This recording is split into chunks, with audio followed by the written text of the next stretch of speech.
Alright guys, this is a demonstration on how to dip cones properly. The point of the video is so you can do the dip cones the right way, but also quickly. And it starts with how you set up your station. The first thing you need is obviously cones.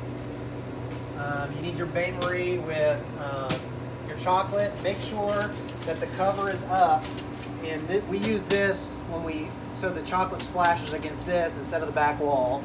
So you need to make sure that this is right. And then you have your topping, and then you have your cutting board with wax paper.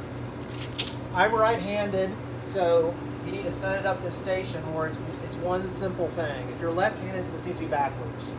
But there's no sense in setting up a different way where you're moving around and it's not efficient with your time. So again, cones, your chocolate, your topping, your cutting board.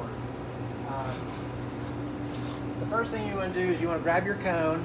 Now never dip a cone if it doesn't look good.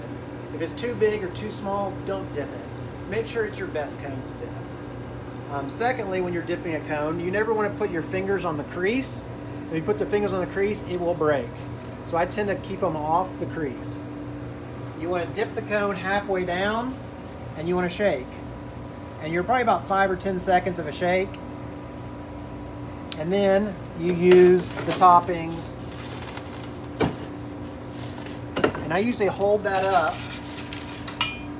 If it ever looks watery, you want to stir it up a little more. I usually hold this one up while I'm dipping the second cone.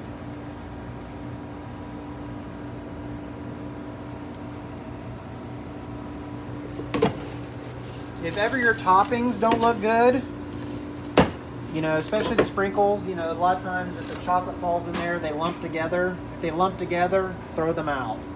Don't put crappy toppings on cones because we sell these things for $1.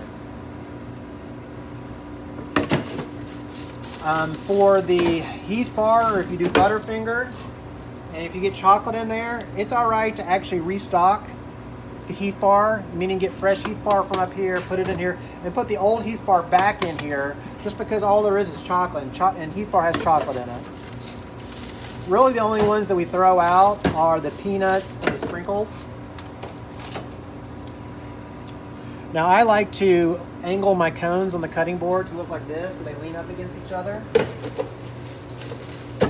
And as you can see, I'm not moving my feet at all, and it's all one streamless motion.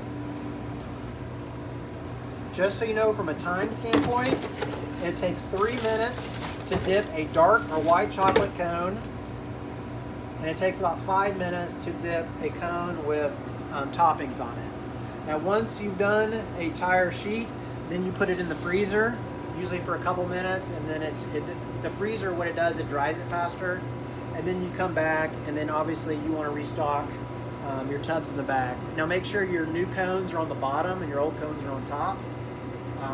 If you're ever dipping waffle bowls, get as deep as you can in there, because again, we want at least a couple of inches of chocolate on these things, because we're selling these things for $1.